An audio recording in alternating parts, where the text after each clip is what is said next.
Gyógyulj meg, Sophie! Hol az arc, hol a kéz, aki élt, s csak azért, hol a tér, ahol a fény hozzád még elér. Kell, te legyél, ki nap lesz éjután, te légy, aki megtalál egy régi balladát. Ki szívét osztja szét, ő lesz a remény.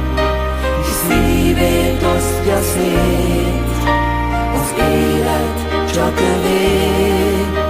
Ki szívét osztja szét, követik merre jár.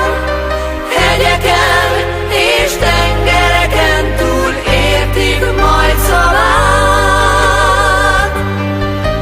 Így légy te a jel, ki új útra talál, ki elmeséli valamikor egy lázas éjszakán, ami volt, s amiért, az minden, ami ég, de szabad lesz a